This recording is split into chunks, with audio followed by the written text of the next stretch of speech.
Welcome to the Rockabye Revenue Podcast with me, Abby Watson. I'm a mum of 4 and a business strategist, and I train people to become hypnobirthing teachers. In the last decade, I've built a thriving baby business that grew beyond my wildest dreams.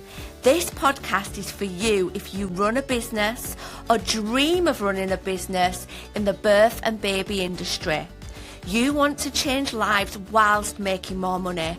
I'm talking about creating sustainable income whilst being present for the people that matter most. I believe for our baby businesses to have the impact we desire, we must be rewarded. On this podcast, expect me to share actionable strategies without the jargon. I've been where you are. I've built a business while raising 4 little ones, and now I'm here to help you turn your passion into profit while creating the life you've always dreamed of. So let's get started. Hello, lovely one. I'm so glad you are listening today, whether this is your first time or whether you are someone who listens to this podcast regularly. I'm so pleased that you are making time to listen, and maybe, I don't know, I'm joining you on a little drive or a dog walk or even a bath. Who knows? I've been told that people listen to me in the bath. Wow, we're intimate, aren't we? So, thank you so much for listening. Today, I am talking about well-known and well-repeated advice that I absolutely disagree with.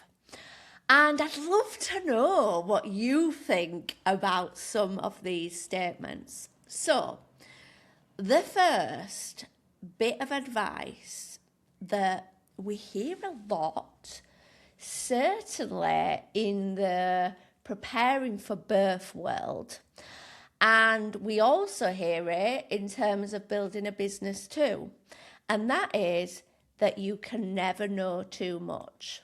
So many people will say, and I do think that in my early marketing of my hypnobirthing business, I said this too, you can never know too much. And now I can absolutely say with certainty, I completely disagree. Now, knowledge is power. Yeah, I'm not arguing with that, you know? But can you never know too much? I think sometimes you can know too much. Not because, like there's a downside for being a genius or anything. But I think in this day and age, we are so obsessed with reading and finding out that the downside of that is it can totally disconnect us with what we really think, our instincts, what's right for us, because as we're collecting information, we have basically just bombarded ourselves with so much of what everybody else thinks.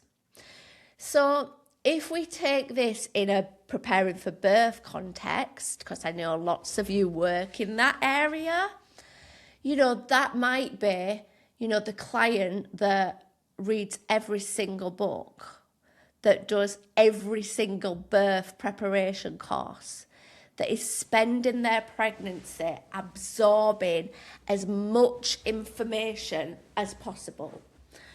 And one of the downsides to that is it can absolutely lead to overthinking and overwhelm. I have seen this before, and I almost identify it as being me in my 3rd pregnancy. I was already a hypnobirthing teacher, so I already knew quite a lot about birth and mindset. And I loved birth. And as a result, I wanted to absorb everything. But it made me overthink. It made me feel like there was a right or a wrong thing to do. It made me focus so much on acquiring new knowledge, I wasn't actually taking a moment to breathe, to relax, to do the things that was going to help me connect with my body. And I've seen this in other clients too. And ultimately, sometimes it can be almost an anxiety response, like a feeling that if I just know more, I'll be less worried, I'll be less anxious, I'll feel more in control. And it's not always knowledge that gives us that, you know? Now, as a hypnobirthing teacher and now a trainer of hypnobirthing teachers, I absolutely believe that knowledge is important. Absolutely.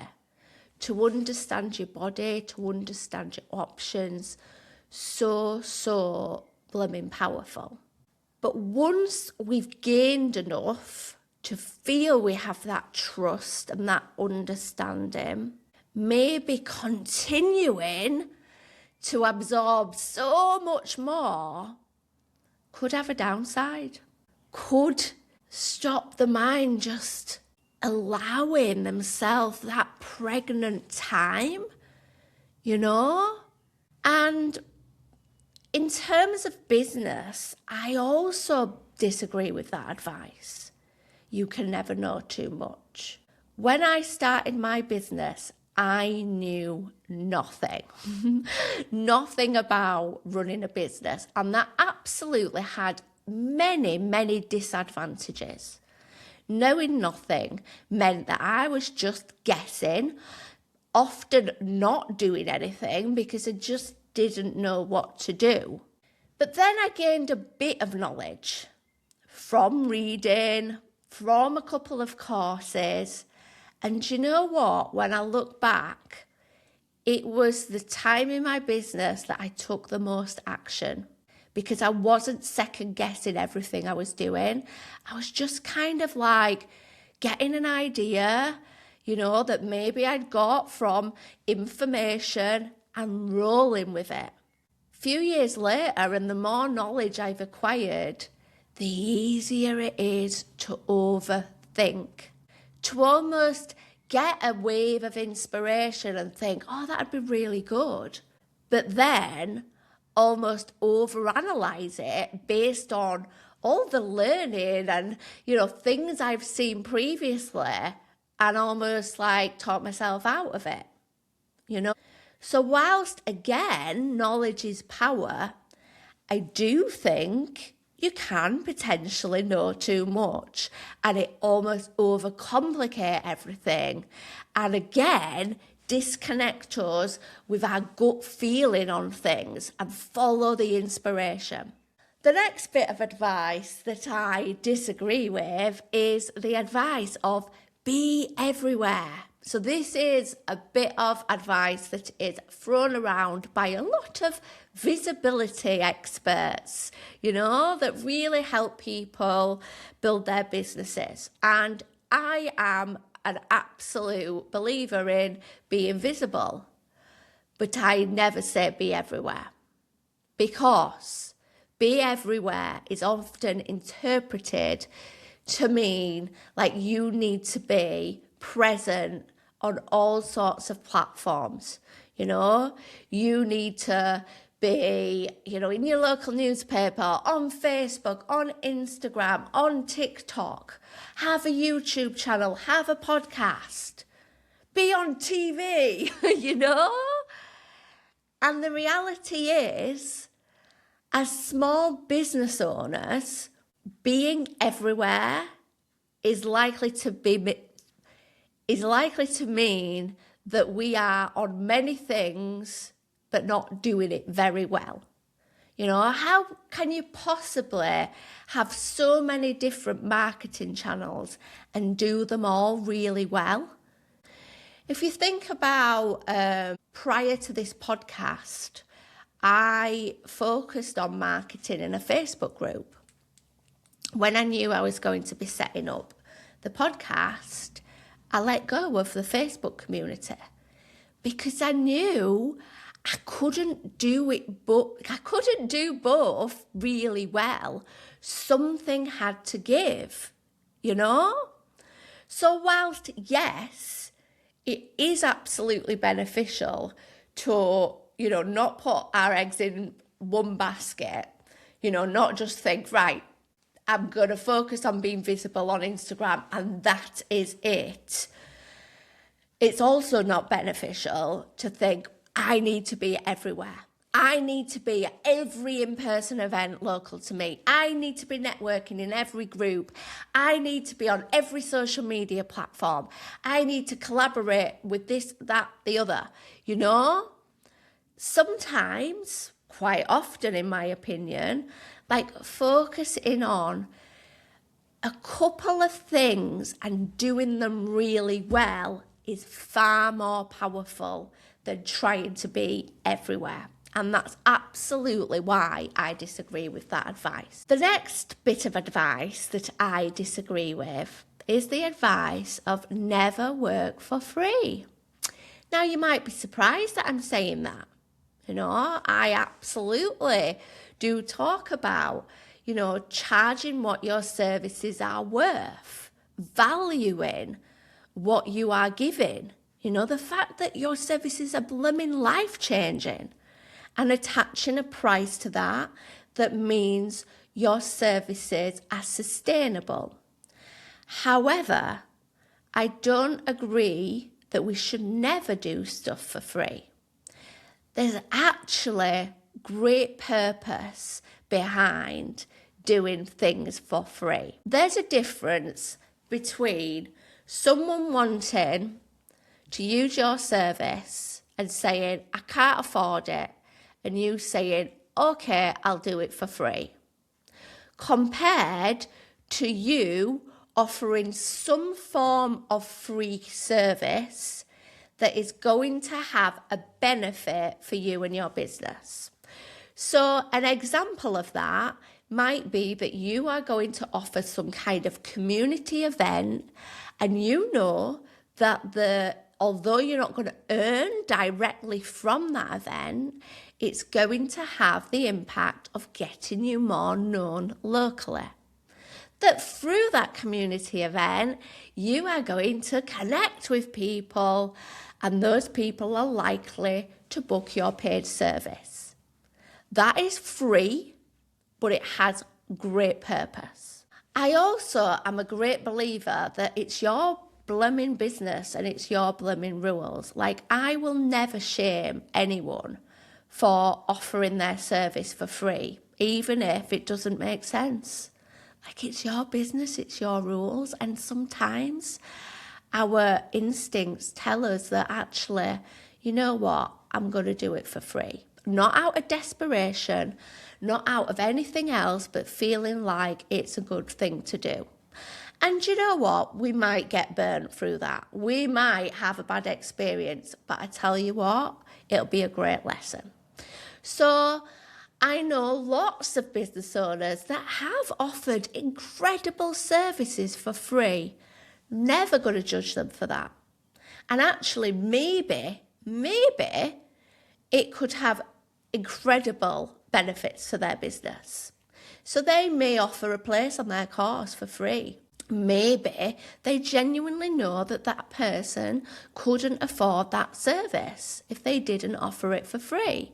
So they offer it for free and it makes them feel good. I mean, that makes me think of Phoebe Buffet and like how, like, you know, there's no such thing as a selfless good deed because it makes you feel good.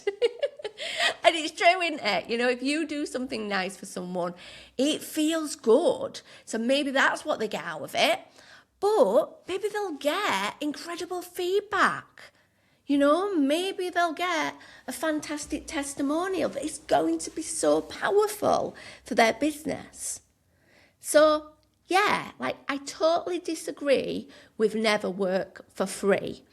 It's about thinking why you are doing it and never doing it from a place of desperation.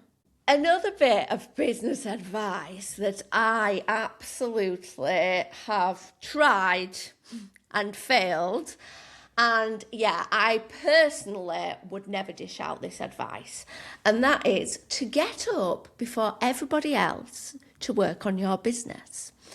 Now, it's something that makes absolute sense, doesn't it?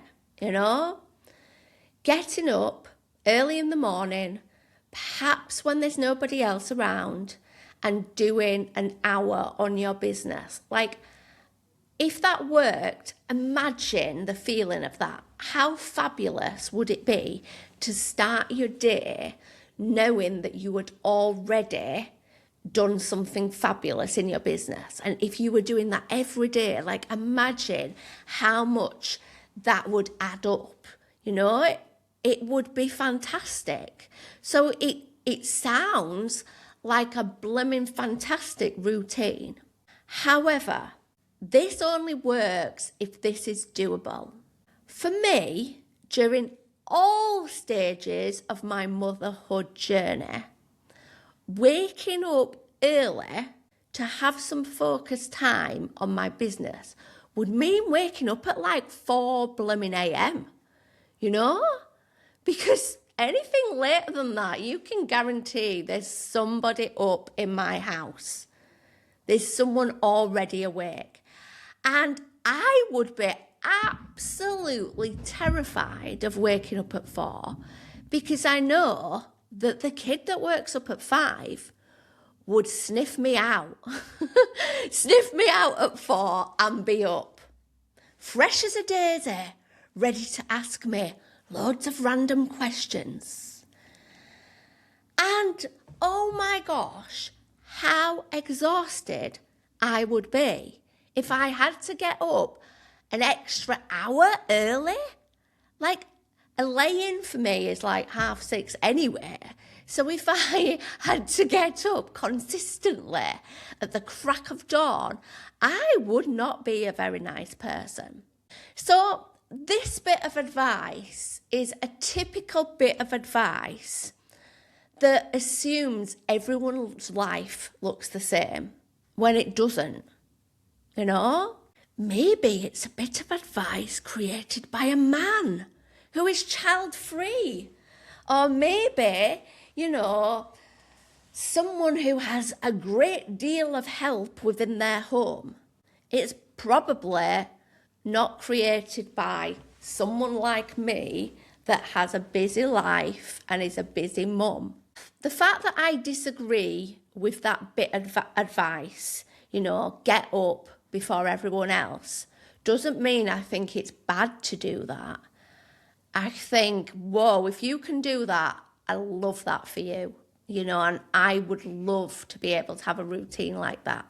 But the reason I disagree with it is as a blanket policy, you know, as a blanket piece of advice to everyone, as if that's the only way to be productive, the only way to work really well.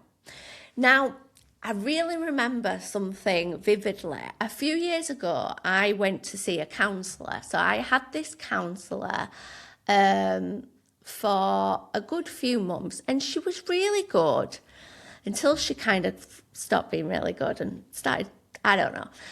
She gave me a lot of advice, to be honest. I didn't think counsellors did that. But anyway, that's a story for another day.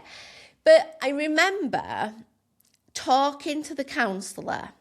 This point in my life a few years ago, I had this time where I felt like I wasn't being very productive in my business. Now, that wasn't why I went to counselling. I was counselling for just in inverted commas, general anxiety, general overwhelm, general stress. So I went to see this counsellor. And one of the things that we were talking about in one particular session was my feelings around my business at the time. And I was feeling a little like I was never focusing on my business in a way that felt good. It felt like things were shoehorned into different areas of my life. And I kind of missed the fact that, previously I'd worked with such inspiration, and that felt like it had left the building a little bit. And I remember her saying to me, like, when do you tend to work on your business? And I remember saying, I do a lot, in the mornings. And then I said to her, sometimes I like to work on the night, but I know that's really bad. And she went, Abby, why is that really bad? And I said, oh, I don't know, you're just not supposed to work on a night, are you? Because it can affect your sleep and it's not the best time to work on your business. And she said to me, like, do you find that a good time to work on your business? And I was like, yeah, like I absolutely love sitting in bed with my laptop on my knee, having a cup of tea and working for a couple of hours before I watch telly and go to sleep. And she was like, well, if that works really well for you, it doesn't matter what everybody else says is what you should and shouldn't do. And I was like, yeah, that's kind of really obvious, isn't it? It's kind of really obvious. Like, if that works well for you, what is the problem?